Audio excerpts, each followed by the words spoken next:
do we want to talk about Team Liquid? Yeah, let's do it.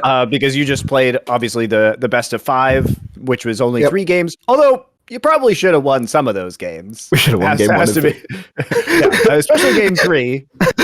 Probably should have won that one. Yeah. I was rewatching those this morning, actually, before having you on, and I was like, this is. I mean, and a lot of it was, to be fair, like, lock-in is kind of a meaningless tournament. Jojo Pion. Clearly, I mean, you watch those games, he's like clearly like in the wrong place on the map, like randomly dying. And I was like, ooh, that you can see that he's a rookie, but it's better for him to get all of that out of his system like early on and learn those lessons. So I can see how it's, it was valuable for you guys overall as kind of a learning experience.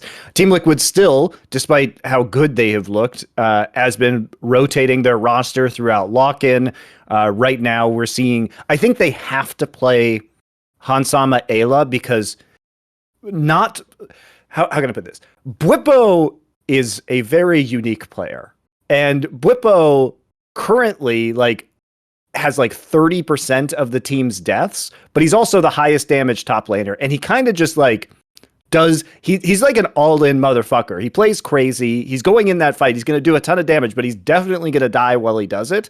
And so I think that swapping out your top laner changes the fundamental style of the team way more than swapping out Corejj does for Ayla or Isla, however you say it.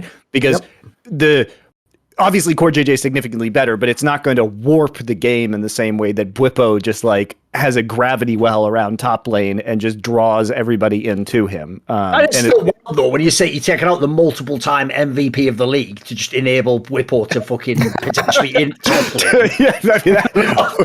That's what he does. I don't know. Team Liquid, they chose this life, Thorin. They chose the Bwipo life. That's true. It's like Peter. He chose the inspired life. You know what you're getting. Yes. It's very naked in its appeal. It's seductive in many ways, but it can also destroy you. Depends on how it goes. So I think that factor is very interesting to me. But I think it's the right choice for TL to make at the present time. I think definitely against EG, that's the best that they probably picked the best roster that they could against us. I could see rosters where you put Yeon and Corrin. If you think you can, against certain other teams. But I think against most of the top teams, that's just the roster that they need to play. I would say go back to that series. 2 things from the series. Number 1, we played a best of 5 the day before. Number 2, I think there was a lot of hype on EG coming into that, some of which was deserved, some of which was not deserved, right? Because, we'd just beaten Cloud9 3-0, but it wasn't Cloud9's full roster. Then we beat Golden Guardians Academy 2-0, which, it's Golden Guardians Academy. Yeah, exactly, cause. So I think EG were good, but I don't think we're as good or as close to the finished product as people were saying. It wasn't your 17-year-old mid laner talking all that shit on Bjergsen, talking like he's a fucking thump or whatever. I can't wait till we go to Worlds and he shit talks Faker or something. And I can't control what my 17-year-old mid laner tweets. But look, you just won't. Yeah, I just won't. But I won't do it. I think it's really funny as well, and he's one of those guys who I think it's great.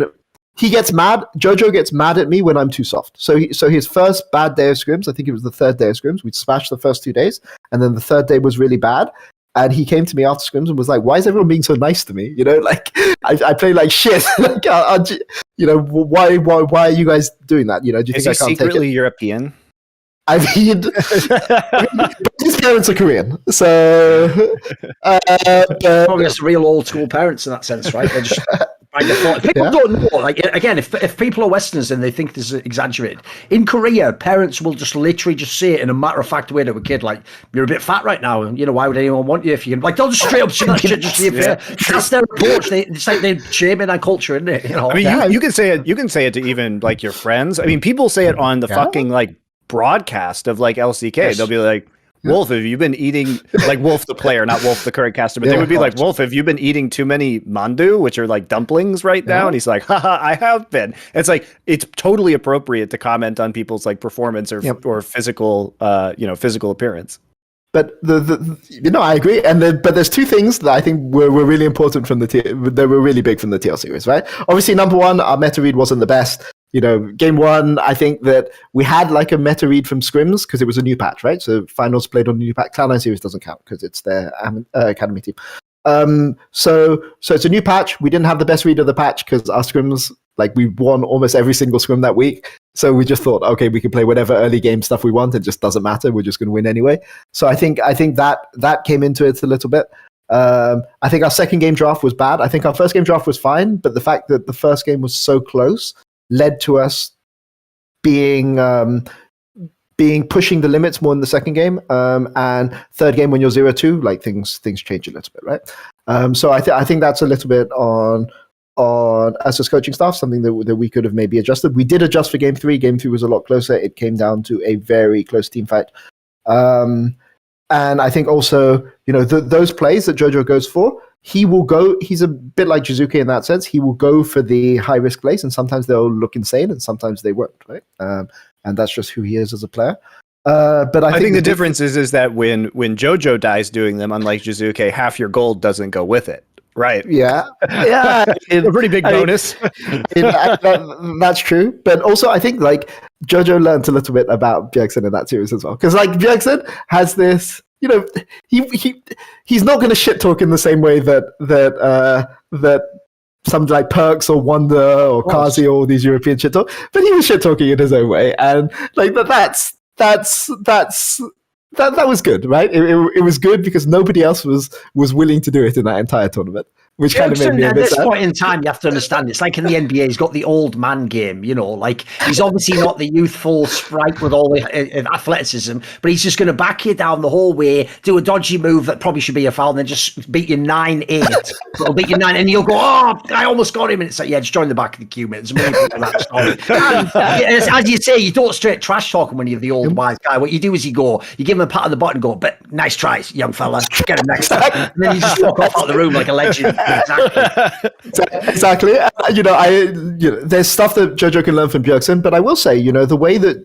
So I was watching Bjergsen play in solo queue in Korea, and there are some things that Jojo does in the Silas TF matchup that Bjergsen started doing. So in a sense, I don't think it's a one-way thing, but obviously, it's Jojo has much more to learn from Bjergsen than vice versa, right?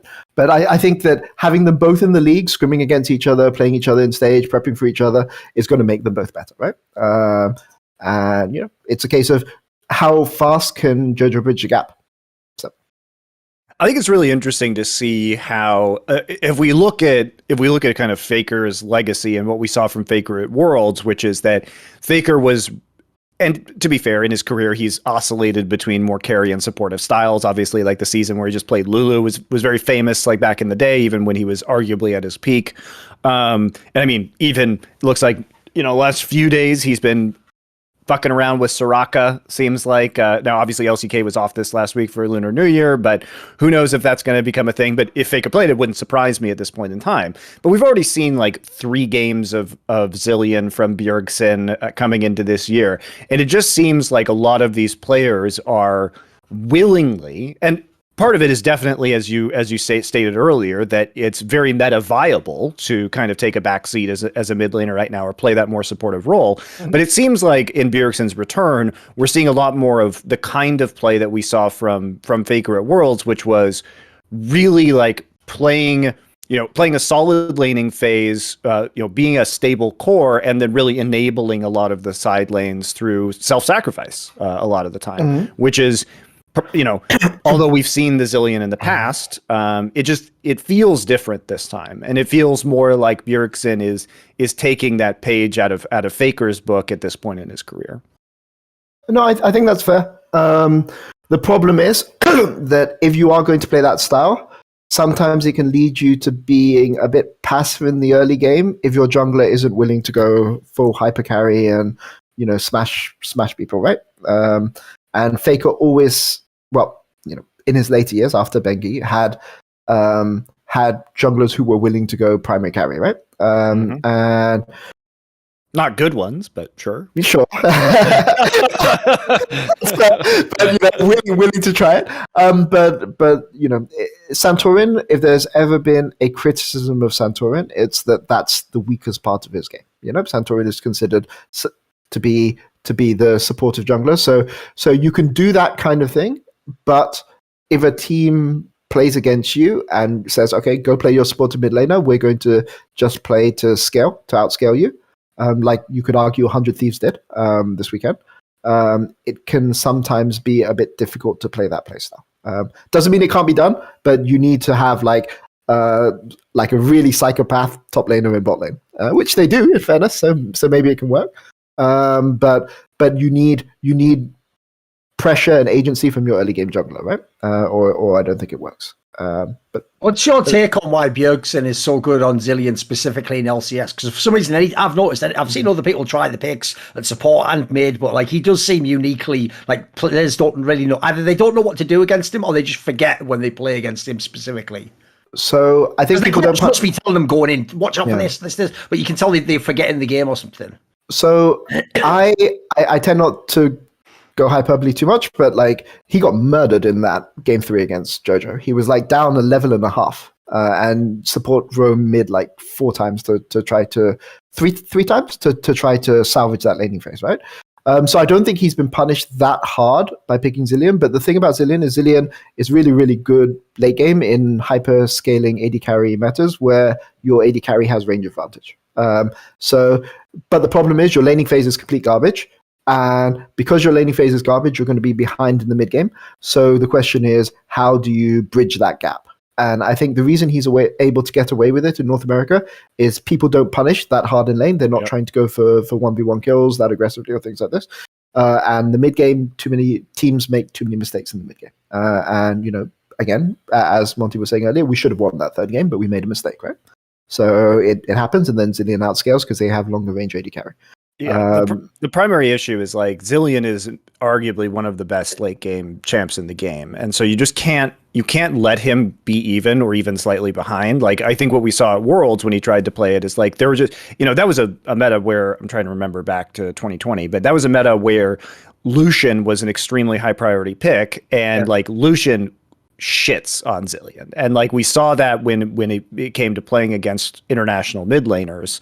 When he tried to make that pick. And it's like, if you just die a bunch and then the team just, takes all the objectives and runs all over the map, it becomes really difficult to win. And I think the Sylas pick, to your point about Jojo Pian being a very good Sylas player, is obviously like super good because you can just take the Zilean, like you have the same Zilean ults in the late game.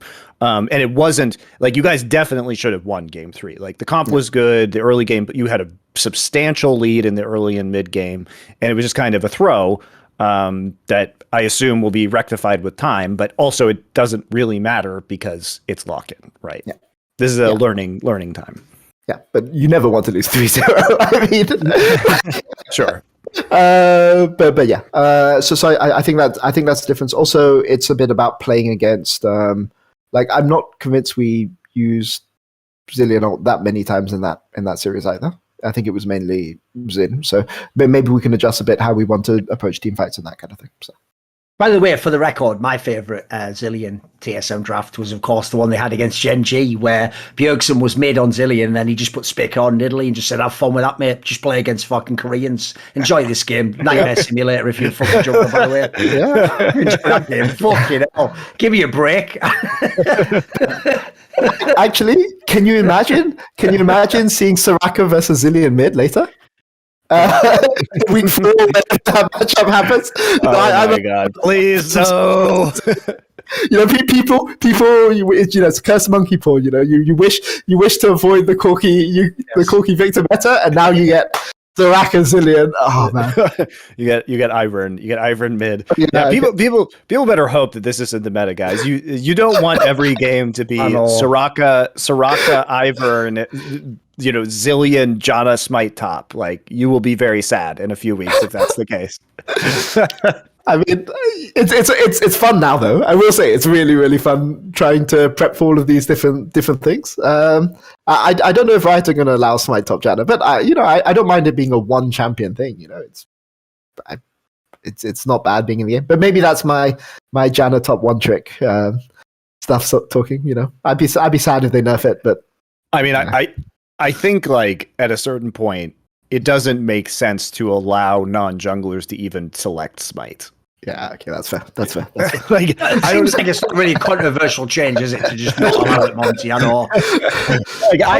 I'll always do this. I'll always bring Riot back to their fucking core and all the bullshit they said for the first 6 years, Monte. Which is, do you remember, they used to famously, their public stance was, even until something mental, like we're talking like Season 7 or something, they used to claim that they didn't officially recognise the established meta of like one jungler, one top laner. They used to pretend, for real, as though at any time in history it was Dota and you could have done like funnel metas, and like, so even though this was absolute nonsense and they constantly kept like changing the game so you couldn't do all this innovative stuff, but they used to pretend that they didn't even acknowledge those roles existed. Like, just have at it and play the game. Like, that was so whack when it like it's the joke is it's the easiest way to fix the game.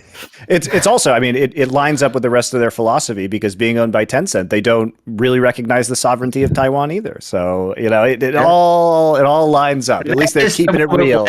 Like this, poker face. We'll move along. Poker face. Ronaldo. You might have to go there again one day, Peter. We won't. That's okay. That's right. Yeah. You're not allowed to go back to China at this point in time. It's over. And also, quite frankly, after what fucking TSM did with Sword Art, not sure any Americans should ever be fucking looked to by Taiwan for help ever again. Straight fire. You can just drop that one right there. That was all again. I will say that Sword Art looks so happy now that he's back on Weibo. Like, honestly, he every single game he's on stage, he's smiling, he's joking around. He's so happy, and like he came to. You have to respect him. He came to North America. He got the bag. He got the bag, and the rumor is that they had to pay a termination clause as well. So it wasn't even 3. He probably got like 5 or something, and then now he's back in players. Maybe you should work with Sword Art's agent. That's all I'm going to say. That guy seems pretty rad. He got a good deal. Exactly. You just have to respect it, no? I mean, you can't even be mad. Indeed. Want to see more cool, funny, interesting clips based on topics from my content? Well, subscribe to this channel then, or, be a pleb and don't.